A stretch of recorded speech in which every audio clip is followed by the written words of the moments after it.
All right, good afternoon, everyone, and welcome. We're very excited to offer this webinar, which is a sneak peek into the Leadership Development Program for Communicators led by Kealey.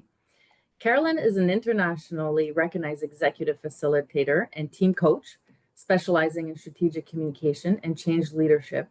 She is the creator of Results Map, which is a methodology used by thousands of communicators around the world. She's a pioneer in her field. She has earned global awards from the International Association of Business Communicators, and she's also directs the Leadership Development Program for Communicators at the University of Ottawa, which is why we're here today. The program is unique worldwide as a leadership experience, specifically designed to support communicators in growing their influence and career. This year, the program will be offered online starting late October, and we only have a few spots left. Applications close October 2nd. So this is a great opportunity you won't want to miss, especially that it's given online. So it gives the opportunity for you and wherever you are on the globe. So we'll be sending more information in the follow-up email after today's session. So without further ado, I'll pass it along to our expert, Kealey. On to you, Carolyn. Thanks so much, Joelle, and it's a pleasure to be here. Good afternoon, everyone. I was thrilled to see that we've got a huge group of participants lined up for today. I think this is quite a hot topic in terms of thinking about communicators as change agents. And so I really appreciate your investment of time and energy, and we are going to bust right in and try to make the most of your valuable time. Because if there's one thing I know about working with communications professionals, which I've done now for 25 years, is that this is a community that really cares, but that tends to be time-starved, that is pulled in all directions, and that's part of what we're wanting to untangle today. So if we get started, in many ways, I think about today's session of communicators as change agents as a big, huge Control-Alt-Delete. I intend for this to be a reset, not only in the head of communications professionals on an intellectual level, but probably more so at the heart level. Because as I was mentioning, communicators are folks universally who care deeply about our work. We want to make a difference. We want to have impact, and yet so often we're facing frustration traps. And I'm very passionate, and those of you who know my work will know that this is familiar to you. I am absolutely passionate about busting through those frustration traps and conditions that have us set up to fail. And so I think this is a unique opportunity to reset and reimagine what communications can be. In my experience, if I were to try to put a finger on the feeling that I get in working with communication teams around the world, is I get a sense that teams are almost always as in a sense of feeling overwhelmed and underwhelmed. There's a frustration that we're busy, kind of on a hamster wheel, but not really getting that delicious feeling of satisfaction of a job well done, because much of our work is churn and is trying to manage complexity. We're told to be agile, but yet there's 27 steps of approval. And there is this kind of very limiting mindset of being a hamster on a wheel, and the wheel never seems to end. When we get a new job, well, that's great, but now we're just on a bigger hamster wheel. And my invitation is to get off the fucking hamster wheel and think differently about communicators, the contribution we make, and working really as an agent of change. So what I'd like to do with our little sliver of time together is to explore a little bit what's going on, what are some of these patterns that I'm seeing around communication teams and organizations that I work with, talk about what it means, and importantly, where we go from here. It's interesting that there's research that shows that the highest source of motivation for employees is to have a sense of momentum, to have a sense of progress. And I think communicators ache for that. So if we pull back and widen the aperture to look at the change landscape, this is what I would observe.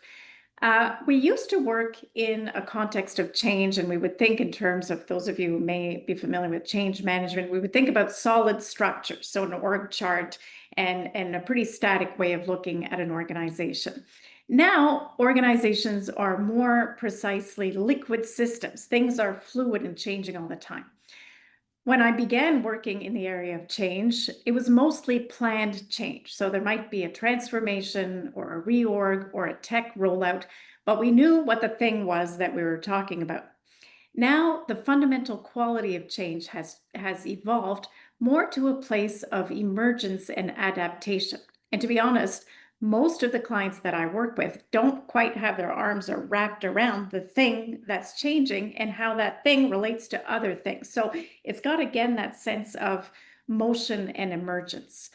We often used to talk about a burning platform. If you want people to change and you want to be a communicator who's working as an agent of change, well, then the classic advice was you have to create a burning platform for people to have a motivation to change. My sense is at this point in the post-pandemic world, with global polycrisis ranging from climate change to war to Trump to tariffs to destabilization to cultural and social reckoning, we're way, way past the point of burning platform because we're pretty crispy fried, if you ask me. What's more relevant is the notion of certainty anchors. That's what people need, is to know, okay, in these tumultuous waters, what can I hold on to as certainty anchors? And that's what we're going to come back to as one of the most important high value contributions that communicators can bring. Of course, as comms experts, you've all heard about resilience. You've all probably written messages about resilience in terms of internal communications. Many executives have had a call that we need to be more resilient. And I would observe among many teams that I work with, that word has become weaponized. People kind of bristle, and it feels a little bit like, suck it up, buttercup, just get on with it and get over it. And so I don't think that's precisely what the world needs now. What we need now is more an imaginative approach to thinking about becoming regenerative. So not so much resilient that you've been to disorder, now you're bouncing back, but more the creative destruction and reimagination that we think of in a system that is regenerative. Finally, we used to think about communications as a function that had a sort of hermetically sealed box around it. Now, I think it's more useful to think of communications as a process. We need organizations that are high performing to have communication infused across the organization. And the exciting thing and opportunity for us as communication experts is to shift from being order takers to being strategic enablers, to being business partners in creating communicative systems that work organizationally. So that's a bit of a snapshot as to what I'm observing of the evolution of change, but I'm very keen to get a sense as to how this lands with you, because we've got folks here joining, I think, from every continent, which is amazing, and pretty well only University of Ottawa Professional Development Institute can be such a powerful convener of this community. So I'm going to invite my colleague Ava to share her screen so that we can do a bit of a Mentimeter exercise. The link is in the chat, and you simply go to menti.com on your computer or phone, and you'll see the code for our room is at the top. So it's 1802-9920. Okay, so I'll just give a moment for people to join the Mentimeter so that we can get a bit of a sense for that. Hina doesn't see the link. The link was posted by Ava just above your comment. So I hope you see that. And otherwise, on the screen, you should see menti.com. That's the address to go to, and the code is right next to it. So the first question is, how would you rate the level of disruption in your organization? Mark is also saying no link. So just go to www.menti.com. It is in the chat, so I'm not sure. Oh, Ava, your link was sent only to host and panelists. So Ava, please put the link in the public chat, not just to the host and panelists. I think that's the problem. So in terms of our level of disruption, we're seeing that we are veering toward the high area. So we've got most of you rating this as a 4 out of 5, a few very high, and 1 being quite low. Okay. So we're seeing 26. So maybe I can ask Sonia and Ava. I think what's happening is that the chat is defaulting to host and panelists. And so that's why the chat, the link to the Mentimeter may not be working in the screen. So sorry about this technical glitch. Again, if you can't see the link, you can just go look at the top of the screen. Menti.com is the address. And then the number at the top, which is 1-802-9920.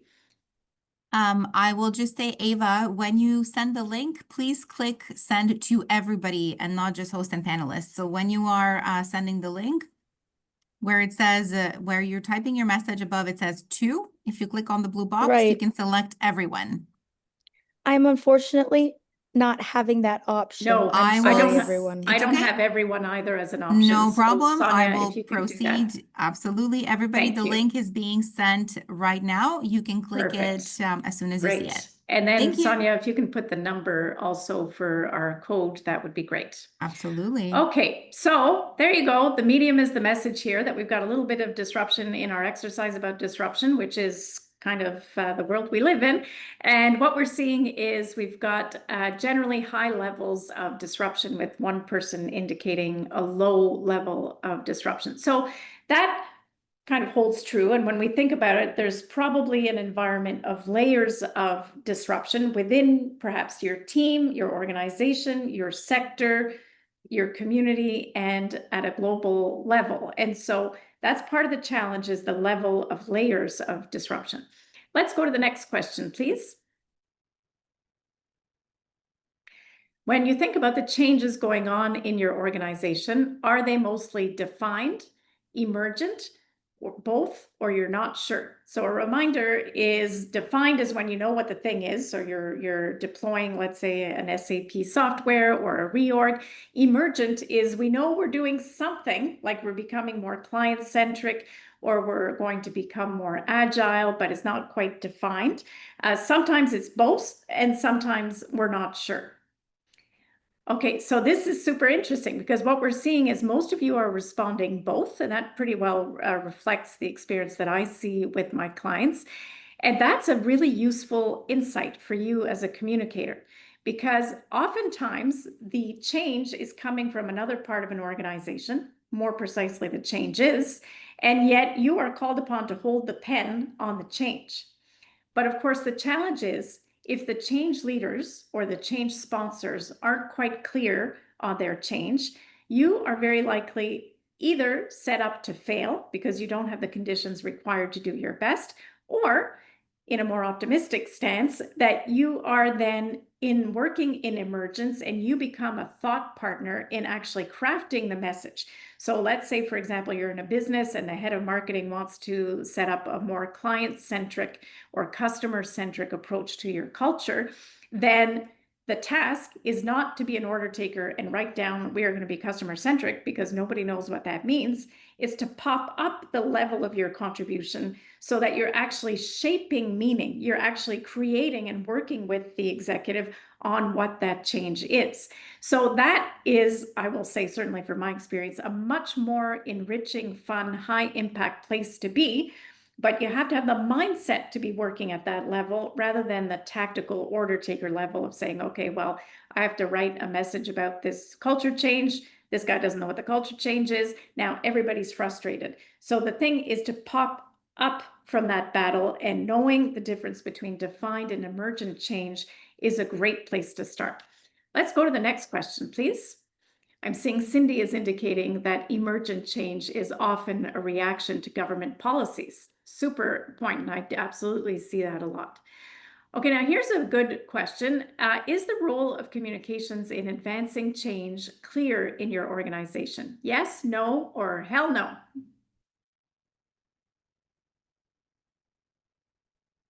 Okay, so I'm seeing answers pop in here. We've got over 100 participants, so it just can take a little while for answers to come in. But this is really the nub of it, because in my experience, communicators are very often not set up to succeed in their role as a change agent because there's a lack of role clarity. Either there's a change management office and there's a communication office, and there's some static in between the two, because when you think about it, it's hard to change anything without communicating. So by definition, change management includes communication, but is more than communication. And so very often I see this tension. When I speak at a communications conference, people tell me, well, they're irritated that change management is stepping on their toes. When I speak at a change management conference, I hear that they're irritated that communications is stepping on their toes. As Pascal is indicating, a whole bunch of times we are seen as just check the box, or communication is brought in too late into the process. And so this is hugely significant, because what I'm seeing is roughly 2/3 of you are saying that you are not adequately clear in your role with respect to change. And here's my invitation, is to think about what is a step you can take to get that clarity. And what I would say is you probably have more agency, more influence, more power than you think you do. So put simply, if the roles aren't clear, what are you going to do about it? Rather than just being passive and playing small and getting frustrated, I really encourage you to have those conversations in terms of what I would call contracting for change, to say, okay, great, I'm excited to work on the communications for this transformation. Can we have a meeting just to clarify who's on first? How do we want to collaborate? How do we want to co-create? Because communication should be infused in any change initiative. And if the role is not clear, I would lovingly and respectfully suggest that that is a you issue, and it is absolutely appropriate for you to seek the clarification that you need to do a great job. Okay, next slide, please. Okay, by the end of today's session, what's one word that describes the state that you want to be in? So this is, I'm playing with this concept of state before script. And that's because I'm trying to introduce this as a concept that you might be able to use in your own communications and your role as an agent of change. That in many ways, change has to do with the mindset. It has to do with how we're feeling, more so than just information that we're receiving. So a really good way, again, to elevate your role out of the weeds and work at that strategic level is to emulate this kind of model and to say, okay, what state do we want people to be in? And already we're seeing such fabulous answers coming out here, that you're looking for people to feel confident. You want to feel empowered, clear, motivated, informed, focused. Absolutely. Communicators are drowning in digital noise and this constant state of fragmented attention. And so focus is so important, feeling ready, informed, motivated, equipped, enlightened. Absolutely love this. And so from my perspective, as a facilitator, then my job is to basically deliver what you're saying that that you want. And there again, the medium is the message. So we're working in an iterative way. Yes, we want to be planned in our approach, but also we want to be responsive. And so that, again, I'm trying to illustrate a model of work that I would encourage you to do, because when you're out working with your internal clients, you want to show up informed and prepared, but also to be adaptive and responsive. And so this is a good technique to do so, is to think about what state do we want to be in? And I'm seeing the big ticket items are really to feel confident, empowered, and clear. And I imagine clear both in terms of roles and in terms of best practices. Awesome. Great stuff. So I'm going to pop back to my screen. Thank you for sharing your screen, Ava. There we go. And now we are back into my screen share to see what we can do to help advance you to find the state that you've identified that you're looking for. That sense of feeling confident, feeling equipped, feeling empowered, and feeling clear. So when we talk about the nature of organizational change, the metaphor I think that is most appropriate is to think about the idea of the traditional organizational model and career model as being a cruise ship. And so if you think about it, I don't know, perhaps I'm likely older than many of you, but certainly in my parents' generation, the idea of the workplace and career was to be on a boat, a big safe boat where people have lots of safety protocols. There's a captain who's in charge, and you're basically along for the ride. Both of my parents worked in the same organization their whole lives, and there's sort of a predictable destination as to where we're going. But we are living in the most transformational period of work since the Second World War. And clearly, none of us are experiencing our careers as a cruise ship passenger. What is more precise and more true to the experience is to be in an era of permanent white water. You are in your kayak and nobody else is there to save you. So there is this idea that things are rushing constantly. There are certainly rocks all around. That's predictable. We know that we're going to have to get used to seeing the world upside down, because flipping your kayak is a normal state of affairs. It's not a freak out opportunity. It's just to get comfortable with the uncomfortable. And I think this metaphor really works, especially as communicators, because probably the best thing you can do to set yourself up for success and pop from that nasty, dreaded order taker role to the rock star strategic contributor is to have high agency. High agency means that you are in your kayak, you are pointing in the right direction. You may not have exactly a map of where you're going, but you can make forward motion in an intentional way as a sturdy contributor who's able to respond to challenges in real time. That is, in essence, the best way that I can articulate the mindset that organizational leaders are looking for out of communicators. The issue is, in many ways, the game has changed, just as we were all getting really good at the old game. So that's why I sense this sort of malaise in the communications community, because people have felt they have mastered the communications, they know how to write a communications plan, they know how to execute and evaluate, but now the landscape has changed so profoundly. And so I think this is a really great place to start, is to just get comfortable that that is the circumstance, and then how can you be intentional about showing up with the skill sets, but more importantly, the mindsets that have you set up to succeed as a high performance communicator who can advance organizational change. And that is probably the highest and best use of your talent. In many ways, I would say your real job is change, whatever your job title is. So let's go back and try to get a sense of this change landscape, because probably this notion of communicators as change agents is still a little bit fuzzy. And I know when I asked you about what state you want to be in, we talked about clarity, that you want to be clear. So this is how I would look at it. At the moment, we are technically in what has been dubbed future shock. Future shock happens when the rate and scope and nature of change outpaces our ability to absorb it. And you see that a lot, that people are feeling disoriented. There is an extraordinary rise in organizational breakdown. With the advent of AI, certainly many communications teams and many communicators are in a bit of an existential crisis, because if you have trained your whole life to be a translator or a social media expert, and now we can see that this work can be done quicker and cheaper through AI, that starts to create a profound sense of destabilization. And so these are the sorts of things that are causing enormous friction and disorientation in the workplace.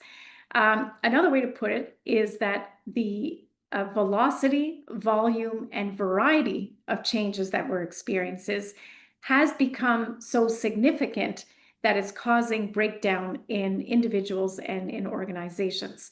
Here are some of the patterns that I observe as a consequence for organizations.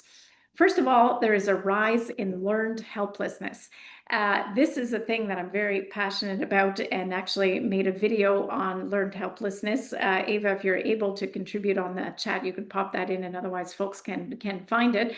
But basically, learned helplessness is when employees either can't or won't get up out of their chair and find out the information they need. Many employees are getting into a place that they're so exhausted and feeling disempowered that they're not taking initiative. They're not sort of popping out to find out, well, what information do I need? Or if something's not clear, what am I doing to find out about it? And so communicators are actually, interestingly, often positioned in a place to try to address and remedy this problem of learned helplessness. There is a historically significant erosion of trust at all levels. The rate of trust in institutions, in political organizations, and in leaders are all at an all-time low. Compounding that is the problem of a lack of trust in AI because we have hallucinations. And so we are dealing in a systemic trust deficit. This is, again, hugely and directly relevant to communication professionals because trust is the currency of change. If you have no trust, you have no communication. So that is a good first step for you as a change agent working from a communications role, is to consider what can you do to increase trust. And the solution is probably to ditch the over-polished, over-rotated corporate speak and horrible AI generated synthetic images and go back to basics in the central humanity of communication. Communication is a human experience. It's the exchange of information, ideas, and emotion. So that's where we want to be. I'm also seeing a calcification of information cocoons, another massive, costly problem for organizations that communicators are uniquely positioned to solve. So you find the calcification of silos. People are working, especially online, they're having meetings, they're having exchanges in their little part of the world. And then all of a sudden, when you have an all-staff meeting or a leadership group comes together, I'm seeing levels of conflict and disconnect that I have never seen in 25 years of career, because people are pissed off that somebody else is doing another thing and that this person wasn't aware of. And so how can you work on the connective tissue of the organization in sense making and sort of connecting the dots for people? That's another beautiful arena for high value, unique contribution. We're absolutely seeing the breakdown of relational infrastructure, an extraordinary and systemic rise internationally of difficulties in terms of conflict in the workplace, industrial relations problems. We've got mental health crises in the workplace. And so again, if people can't even relate on a human level, hard to see how we're going to communicate and collaborate.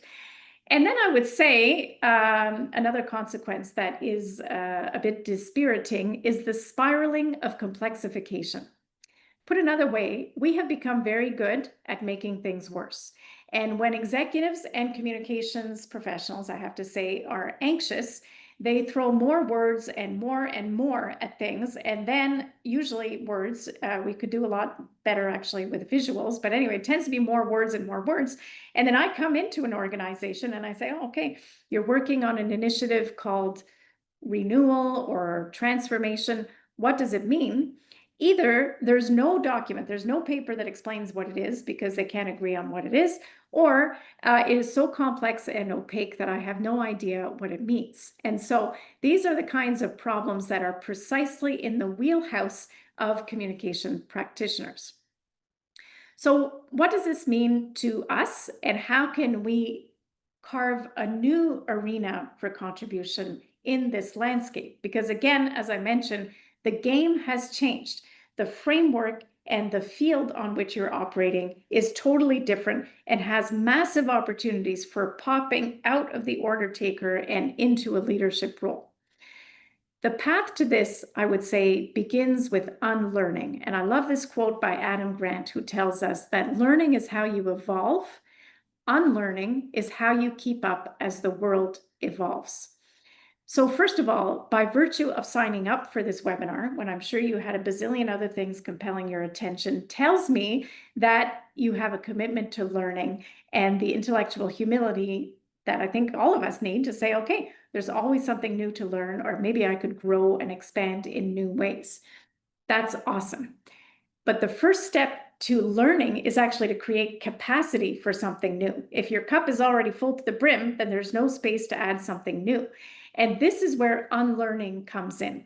I do a lot of communication team retreats that are focused on this idea of unlearning, or put another way, to identify what are the patterns, habits, and assumptions that are holding you back.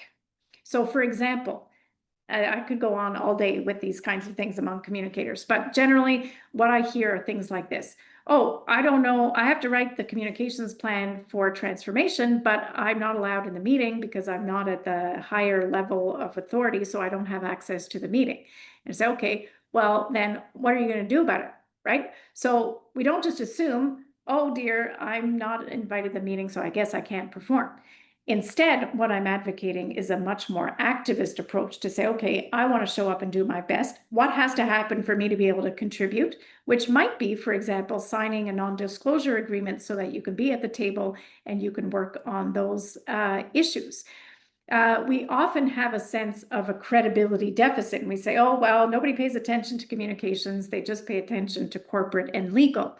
All right, well, then why is that? Maybe we're playing small. Maybe unconsciously we are shrinking to fit. We're becoming too nice. So oftentimes we are, in fact, part of the problem. And the first step is to unlearn and get out of our own way, to be really deliberate about, is it possible that there are patterns, assumptions, and habits that are actually keeping you in that frustration trap? The next thing is to catalyze your superpowers. So I'm very excited about the potential of reimagining the game.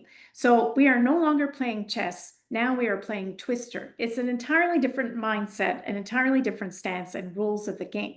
And the fantastic news is that if you kind of dial into this, you'll see that actually you have remarkable superpowers as communication experts that others don't have. You have a unique positioning and ability and skill set that is exactly what your organizations and leaders are craving. So here's a few ideas as to what that looks like. The first is context. So the first casualty of change is context. People are not getting the message as to how the change fits with other changes. And so that sense of being ideally positioned organizationally to set the context for the organization, to tell people, okay, we're merging with this company. This is now our strategic objective. And so that's why we are going to have a customer-centric philosophy, because we need to improve our ratings in terms of customer satisfaction. That is the invisible connective tissue that makes strategy work, that makes organizations work, and that is precisely in your wheelhouse as a comms expert. So the real value is not likely in the things that you produce, like web copy or speeches or events. It's in the white spaces between them. That's where the magic happens. How can you be the owner of context? How can you bring those invisible forces together, including to provide coherence for your audiences? If you're overwhelmed and in the attention economy, I'm betting your audiences are too.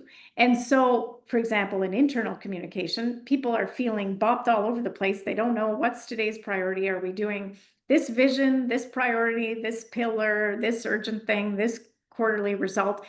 If you can lend coherence to that in a way that really has a sense-making quality, then you're immediately reducing the noise and increasing the signal in your organization. And when you think about it, there's probably nothing more valuable than your employees' attention and focus. Similarly, coherence is hugely important for your external audiences who are tuning out of messages in record ways in today's attention economy. So this is another space of unique contribution that you can own.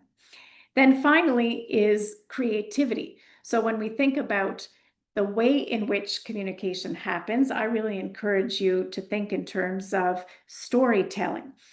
We know that humans respond to story, both internally and externally. That's how we make sense of things. And so one of the areas or part of the arena that you can totally own is storytelling, is how do we think about stories that animate our strategic priorities in a way that provides context, that provides coherence. So for example, okay, I understand that this priority here in terms of health and safety is related to this thing here around our environmental stewardship and our overarching strategic plan that we want to be a best-in-class employer. It's that connective tissue, the link, as Gael is indicating as a question. That's where I'm inviting you to shine. And one of the best ways to do it creatively is to dial down the focus on tactics in a way to be tactic agnostic, and instead focus on storytelling. What is the story you want to bring to life that conveys the message that your organization wants to bear? And then how do you animate those stories across the organization in a clear fashion where you are, in a way, the roadie to the rock star? So you may be helping to coach executives or teams or CEOs on their storytelling. The communication doesn't have to come from you.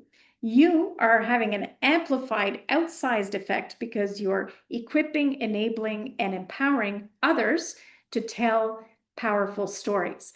And this is one of the most meaningful areas of work. And I think I have seen actually lots of communications teams shift from that kind of empty feeling that I'm just putting out stuff and nobody's paying attention, doesn't really matter, to really contributing work that is uniquely valuable to the organization. Another main principle to kind of pop up and elevate your impact as a change agent is to move from information dissemination to sense making. So communication used to be a game, what I would call, of spray and pray. So you spray a bunch of things at the back of the wall and hope something sticks. Again, this is the case whether we're dealing with internal stakeholder or external communication. What the world needs now is sense making. We are information overloaded and meaning underloaded. And so what employees and our customers and our stakeholders are really yearning for is to make sense of this, right? So if you think, for example, a good example that is just popping to mind is COVID, because now we can learn from this in the rear view mirror. So when we start talking about COVID and things like a pandemic or social distancing, nobody's ever heard of social distancing. So you can keep repeating social distancing, social distancing. It's not landing because people don't know what it means. The craft is really in sense making, is in bringing it to life. So maybe it's a drawing that shows, okay, this is a yard of distance or whatever it is that is bringing the concept to life so that people can make sense of things. We are in this era where that is the highest and best use of communications, and is your ticket to being a change agent, is to be the person who can show up and encourage and advocate, moving from just pitching out a bunch of stuff and words and words and words to sense making. Another example that comes to mind is return to office policies. I know many of you are probably working on change agendas related to that in your organizations. So it's fine to say we are a hybrid organization, but then what does that mean? Is it that we're supposed to be in the office 3 days a week? Or is it that the primary place is home? Or is it that we are supposed to have a mindset that we are prioritizing moments that matter in person, but we can work from home whenever we want? This is where things disintegrate, is that executives will come up with these ideas. And I will say this nicely, I work with lots of fabulous executives, but they just say, oh yeah, we're doing hybrid. But then in the absence of shared meaning, people will make up their own minds of what it means. And this is the case in a bunch of other things. You could have, for example, a corporate value of courage. And you say, okay, our company is all about courage. And here's my picture on my wall of a big eagle.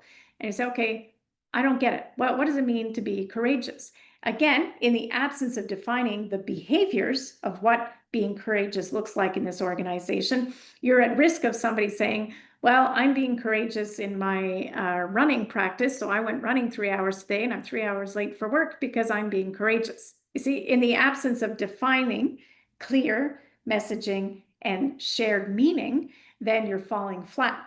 And this is the space you want to be in. You want to be in that sweet spot of relevance where you are a change agent, you're adding unique value, and you're putting down your tools. This is not about producing a bunch of stuff.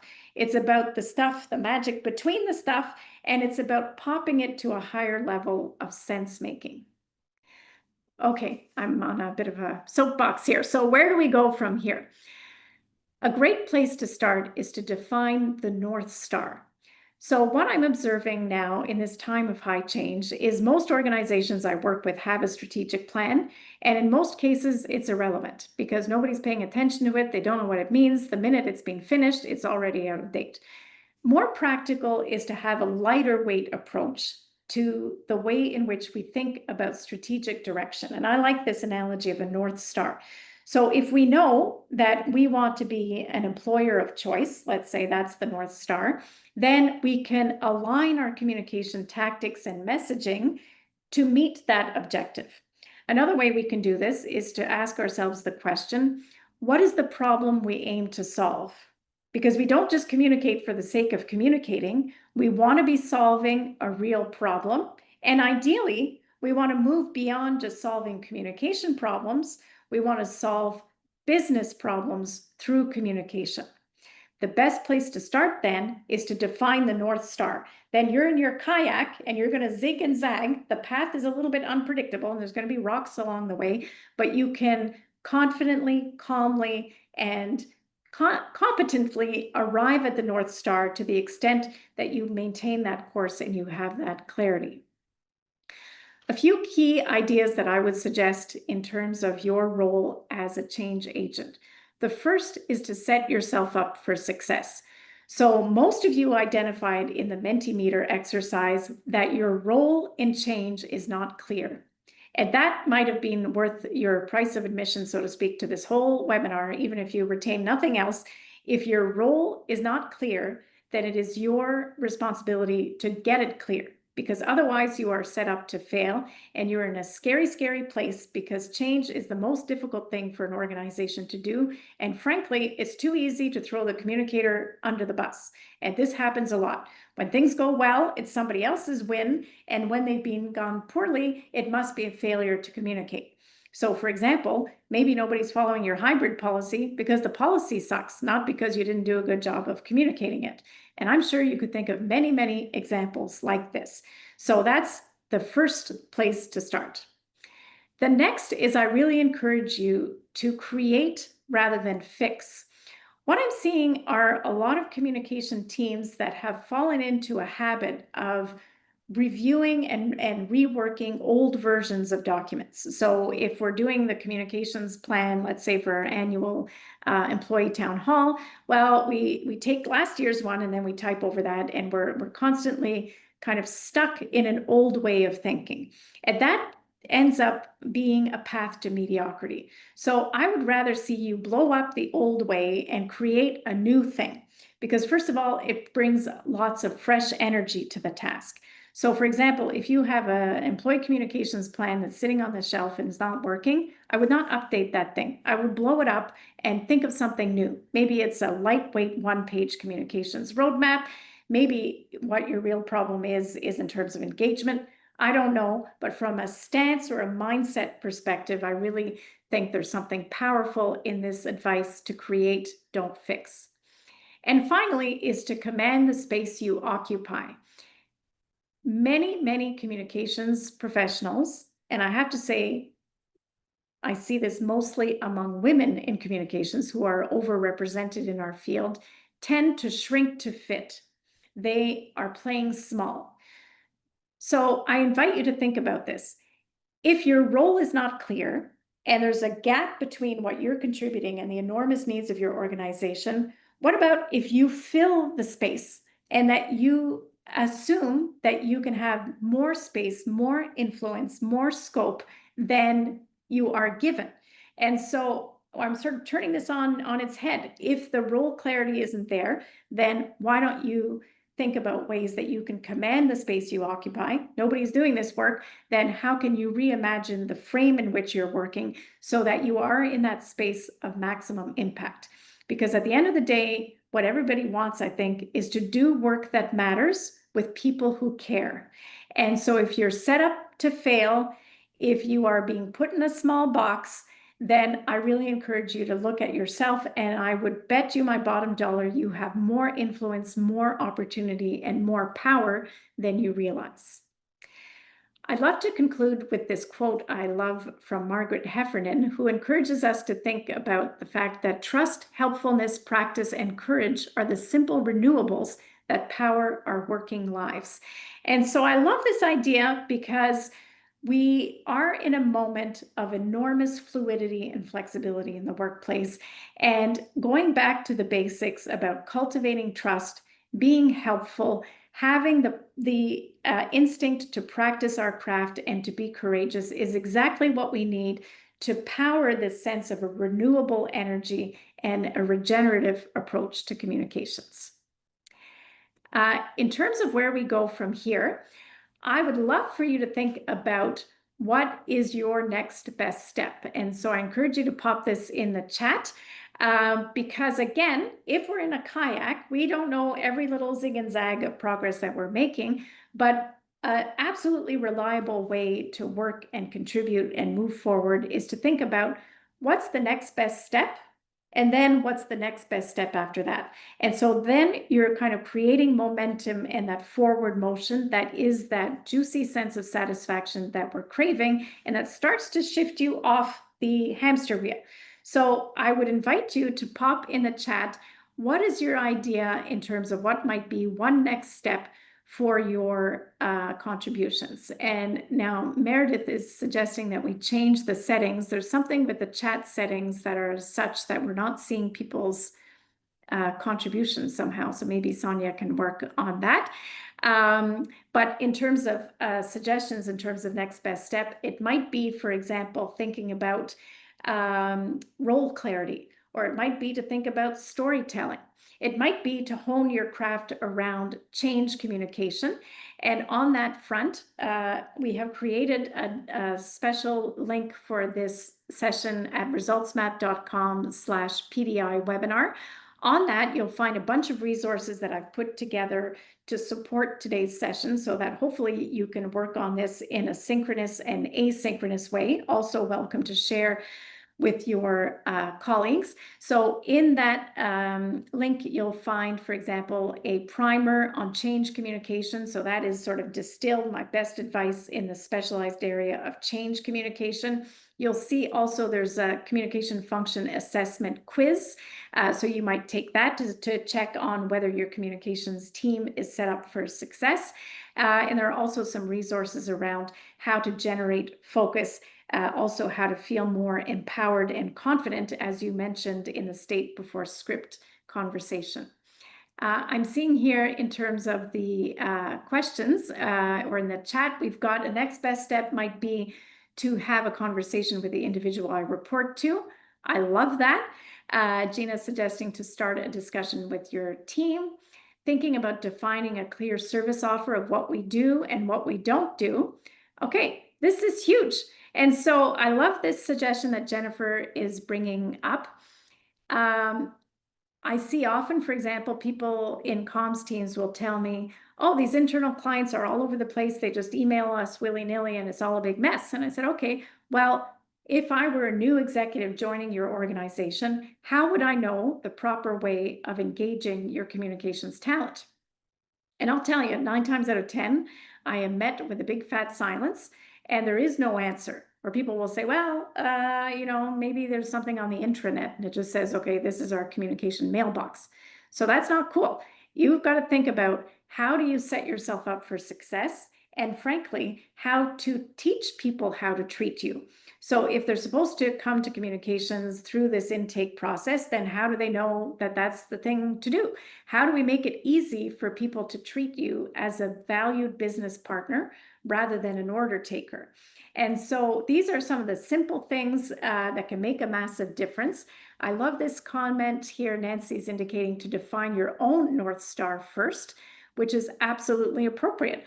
What if you think carefully about the value of what you're doing above the thing you're doing? So for example, if you're working in a hotel, you might be at a front desk, or you're cleaning a room, or you're preparing a meal, but ultimately the higher purpose of all this is to create a memorable experience of hospitality. So that is an example where there is a connection to be made between the tactical stuff you're doing that frankly might not be so exciting, like cleaning a hotel room or answering the phone. But when you start to think about how do these things ladder up to a sense of meaning and purpose, as Jennifer's talking about defining your own North Star, that totally changes the game and starts to shift the energy and your posture and your stance in the way that you're working with people. I often see, unfortunately, that the first interaction between the comms person and their internal client is set up in a wonky way, because the comms person shows up maybe with a pen or a Zoom call. The internal client starts telling them what they want. And now we have codified this credibility deficit, that that person is the expert. The comms person is holding a pen and is just going to do what they're told. So if this isn't working for you, then bust that bottle and change the way in which you're engaging from the front end. A really good tip that I would suggest is to take a page from other professional groups in your organization.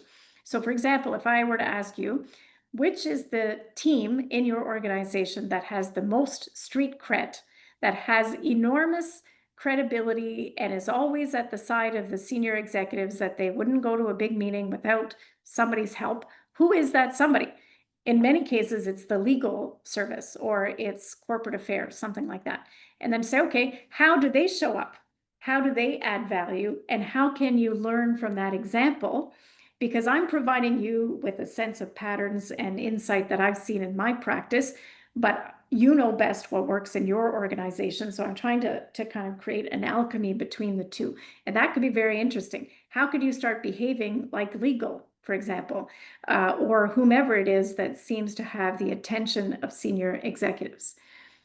Commanding the space you occupy, I see, has struck a nerve here with one of the comments. Sonia, are you seeing other questions that I may have missed here? I know we have just a few minutes to wrap up. Hi. Hi. So no, I am not seeing any additional questions at this time, but we do Okay. have a couple minutes, so please don't be Sure. shy if you do have questions you'd like to pose. Terrific. So thanks, Sonia. So maybe I will suggest that if folks have additional questions that you would like to answer, I'm seeing here that there are some questions in the Q&A. Yes, my Okay. apologies. I was Yeah. under the impression that you had already addressed them while responding to a different one, because Okay. the way I understood the questions, but let me, as Yes. a matter of fact, ask you these questions. So we have a question from Mark, and Mark asks, can you please give a practical example, preferably related to university graduate education, that shows how to move from tactics to strategic storytelling? Right. Hi, Mark. Great question. So as a matter of fact, I do a lot of work in the higher ed sector, and that is an environment that's especially difficult to manage communication, because everybody thinks they're an expert in communication in a university. But that being said, I would say that the way I would enter the conversation is through questions rather than answers. And so if, say, in a faculty of graduate studies, somebody invited me to a meeting to say, okay, I want communications help because I want to promote this new research thing, and I want a new website, or I want you to make me a video. That's typically how these things start. I would deliberately use my consultative skills and my savvy to try to identify what is the business need. So to reframe the ask, which is, I want to promote my cool research and make me a video, and to pop it up to a more strategic level through the use of questions. And so, for example, we have in Results Map the top 10 questions in communications, which I know Mark is familiar with. Like, for example, okay, Dr. So-and-so, what does success look like? What is the context? How will we know if we have made a difference to your research agenda? What has worked and not worked in the past? So using questions in order to unlock that obsession and tunnel vision to tactics, and then to start asking questions. what is the story we're wanting people to receive? One question that I often use is to ask executives, which I think would work in this context, what is it you want your audiences to think, feel, and do? That is a good way to enter into a discussion and pivot towards storytelling. I'm seeing Dominique is talking about having limited resources, which is an absolutely valid point. And I would say that the first thing to do is to think about what can we stop doing? How do we, before we create, don't fix, we need to say, are we currently spending our resources on the highest and best use of our talent? And I would observe almost universally that the communication teams I work with are set up to play an old game. They are not structured in their organizational chart or their culture or their operational practices to perform at a peak level in this environment. And so what can we dial down and do less of in order to unleash trapped talent and focus? For example, many comms teams have silos, like somebody's doing media relations, somebody's doing speech writing, somebody's doing social media. This is not the way the world works anymore because we have disintermediated these things. And so I would start with those fundamentals to think about if we have a zero-sum game, that is to say we have only so much pie to go around, how can we liberate trapped talent and attention that may be invested in tactics that are no longer serving us? So that is a great question. So I'm seeing a few comments that people seem to respond well to. Maybe what I'll suggest, because there's some feedback about the top 10 questions in communication, so I'll ask that we add that to our resource page that we've created for this session, which is at resultsmap.com/PDI webinar. And we'll add these top 10 questions in communications to that list of resources. As we wrap up for today, I want to thank you for investing your valuable time and energy in today's session. It was really delightful to have a chance to work with such an incredible, diverse, and global team of communicators. As Joelle mentioned, this program of today's webinar is offered as part of the Leadership Development Program for Communicators. That is a labor of love. It is a very specialized program that I've put together and have offered over the last 12 years, specifically for communications practitioners who are at mid-career and want to draw a bigger box and have more impact. It starts at the end of October. It's a very tight experience with 3 half-day sessions and some asynchronous participation. So it's designed to be pragmatic in the real-life context of comms people. If you're interested, we will certainly include a link to that in the follow-up email, and also it is in the link of resources that I've provided. If you have any questions, you're welcome to reach out to me anytime. I know I've connected already with a number of you on LinkedIn, and I'm always very happy to connect with you further there. So with that, un gros merci. Thanks everyone for joining. I hope you keep well, and I hope that you can dial down some of the frustrations and dial up some of the passion and purpose in your work subsequent to today's conversation. Thanks everyone. Bye for now.